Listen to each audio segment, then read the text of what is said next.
yamna samaki yamna naiba nene nandagi we support ILP na thoumeesingna we support ILP to a habro masih may na pang-system matang system de kalam na ho kung ayaw tang 1990 da matam da forum ne apun ba ha ko organize na mala rami madugi presidency ay no wida bani ay matum da leader wa bala bisesor na president ko bani adana ay na president ko jeri matam da man ko da nela pang system ko tawuda bani sanaga da bani hayo ke so movement amal sadagi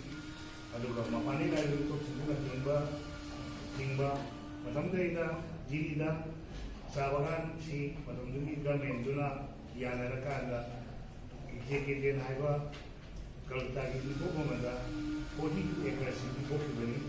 42 acres ki besi ko yi matam du ko ne punna kan movement tarakanda 42 acres do JKD tege ko kamanongi performing so wa matam du ki ho pa tamne tege aina adugo labu tiwagi permanent pun besi mami mani habuki koi duwa mani habuki mo mada tinbale yudagi 1997 da koi permanent or mai ki mormo pang duwa na koi 1997 da ILPs kana then peace and social advancement ILPs kana onai kana ma koi permanent to kinga mo ma jilin kaki ikana madunga koi 15 November 1950 da matamdagi himmatsingna lopokhiba party system do madu yadi amu higalangi ni manipuri na constitution ni da yadi movement ama koi 1997 gi dege ko mo hauki hai ta adu madunga koi ai le museum gi president ko der kana dong wanda okay amu ana nalai party system gi movement ki tawdana matamdagi Indian President Abdul Kalam da koi Manipur da regulation 1973 inalai pa system de kana handle ni haiba action na koi akan operation ma tawhi adu museum da museum matam do matum da 2005 da prayer site na Federation of Religious Society prayer site ba onai salamo sunda katigi inalai pa system tanglo da koi she face data Manipur civil society on a Yamu Sopati, Manipurian Sopati, I the Padiam in my normally was working for Mahina, Taptaniba, Taptana Sakpa, a sound Deva, Iseguma, a quick movement doing that, Yagi, Haitare, Miam, Chibu, Phongdokpa, what would be Seguna, Pesawa, Upayamo, Piki, Aduma, Adumatunda. President 2013 bahwa tahu itu bagi Manipur da civil society me amama punjalakanda segi matunda marta we koi nilai party system demand committee haba macam segi marks deda nilai party system demand committee haba macam ni ada convenor wajib baru kaiban convenor boleh karena kawan distriki Bisengpur distriki parkis nulis amagi diri yauna koi muham bising betul ya adu akan ba koi kongen dona kongen juga iru ina koi betul tan pada DCIPC koi legal management society me ama se makan lain DCIPC founder convenor tabu ujabani I matunda la pagin wai kauna disar sina nearly 25 years Manipur Federation Funded Revolution 1873 agale mizoram samujat pradesh salido sanagada bani hai kata to movement do koi bill hai kun adana Manipur People's Bill 2015 hai dana ai inau le hidaba koi arjun teleba mai matunda tawi adu lai chibegi koi Susabuda, New Mapale Hidaba, Amadi, Limdu Dada, Mapani, like Mitok Sina, Lum Levi Avia, adagi amusu kainoda any cookie any mizo adagi amana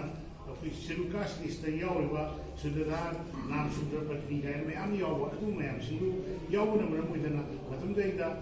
past of the badu exam and jano and SMP da badu ai am na koi life company na logic ke adu matum ta pada Manipur people's bill 2018 ai da male masigi masidesu nitop tel lam nomri ya yawa adu na angkul na Nitaina lam yomba pamadi to ta lam yomba pamadi ta paki lam yoziro singi lam di akai singi sina ta no piwe kaina moina bil ku bayo ka sere ta pa adu e amuna ba sangani adu ga bil de da wiki yo di bil se da su putin bil su 1951 bil dia hai ba ma ayam singa bilam gani nak masi na mo peso kai ya di benai ai madagi ningwamna 1951 da year oiba targadi 51 ni mamanga le ramba mito khuma sindo madu ekoi gi lawni lawo madanda marwari keswali adi to anba bi bihari ne sindo to anu le ahan le bengoli ni sindo makoi sindo bi loksan gani 51 bi ga utargadi ari targadi inline pam system na yawiba business sector hai bami yawi business sector se da mapane kai bami top singa business ki khudong sa ki in any agent what khudong ki agent ai koi yau ni koi ga dam ni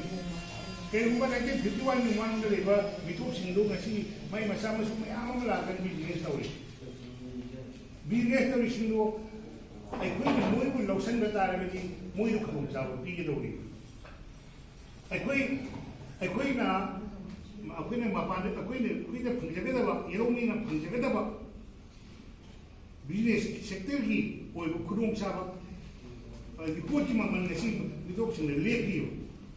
kwai kete ni oi report khudong ki maman kana lepi mitok sing lepi ba adu inalai ban system je lakpata ra ki ko ki maman se akwai lepse gane ba akwai na 1951 ni mamanga mamang lepsin lo beliani na loksin bata gadi amuk kana mitok singdai da koi put mam lepi ro bies lui paini ro haibe sapana gane madu koi tawru da bani si adle madan de ni thakni modi inner line pami system na yaw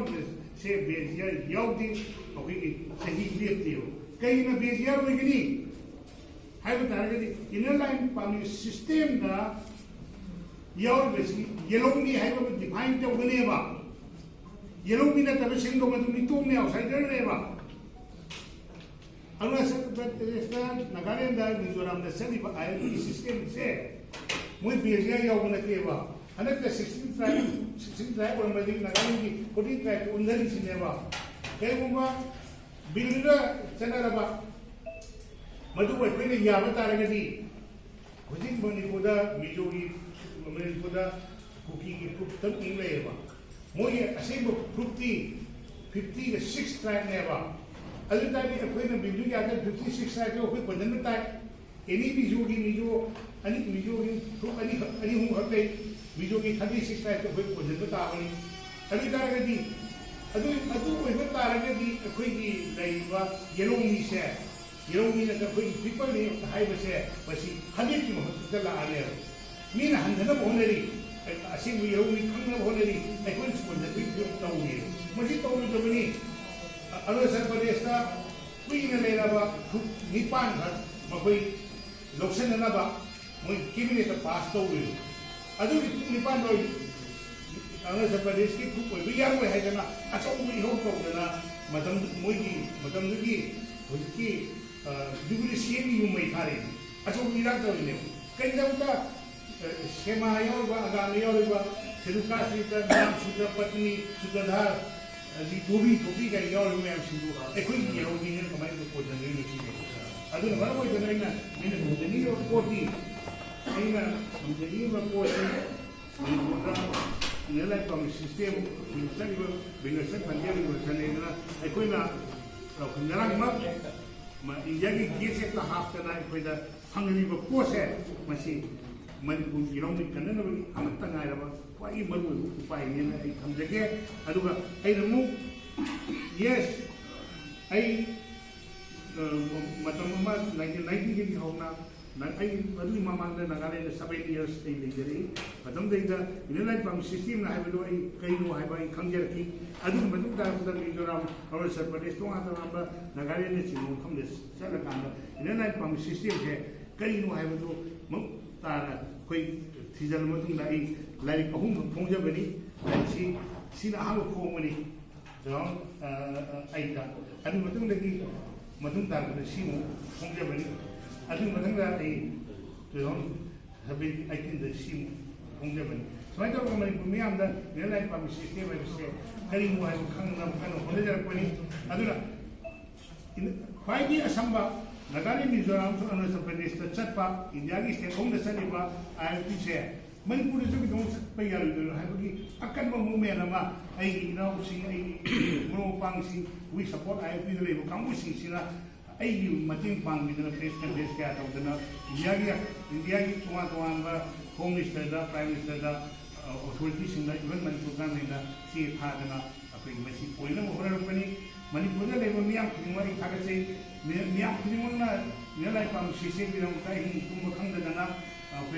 Sapam Jadhumani, I can moment of Viva, I pray, Phongdokpa, I did some Chamba. And the country that by the community of the United States, Lanio and a Sapam I like the way Isa,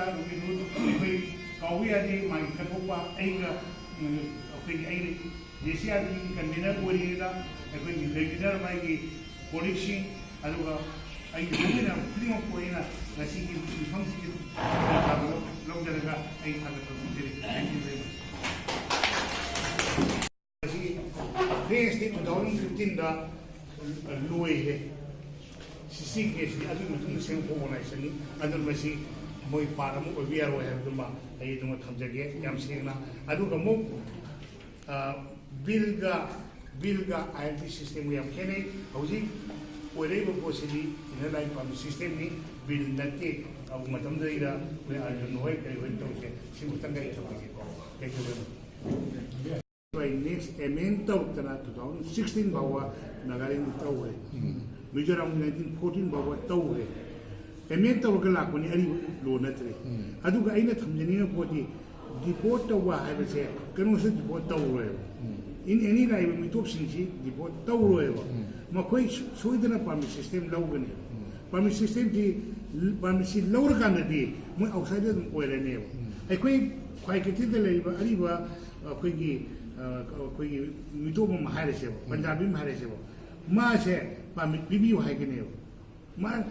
I even a luxury have Suya. Madam the Mana, Mohams in any man who is a garment Sapamadanda, in any person Hangarevo, Nampam Yaw. I queen a lady, have you Nampam Yoga in Tonevo. I don't know. The one to get a Pami Bibi or Quickie Jeremy Logan. I don't know. The port to where I say, Machine I don't know, Masana outside of the Titogan. Masana Lasha, anything. Okay, I do Befa send Maki regulation number the Yaw table, which a many young body. I do Manipur regulation, the same tree. And I'm seeing I work from my again. I mean to why I say, Hosey, Nagarin Mizoram on the police, Sadiba, Mapungo, Bakamaito, and Tauri. Business sector in the Caribbean, the employment sector in the Caribbean, the Amana lane Canada system that Kaidori, I don't go politically Kaidori. But in any person, Mapanilaga, election, the Salero, she was so driven. Muy Bolebri, Sinani, Muy Lamlebi Yaro, Mayam Lacaneva. I do me am Shindo, Nagari in the case, and Mizoram the case, and the case, and Muy Poto, Copito Botai. Gamisina. Gaming duty or everything. But when the Shimjak of Town never, I quit civil society or I think Manipuri only protection town of as a woman of Torokanda, Masi communist never do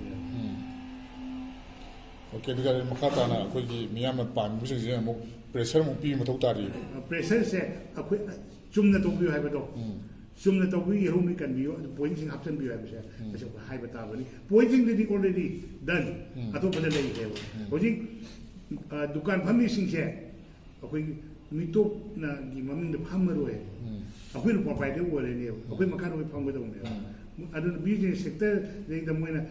akoi gi nagale na kamai tawri se gabi se ko point na mo sell back to tam ni da ngara ni ga lin lo lei na tra asangni le lo koi puri akoi se mam sem do idana like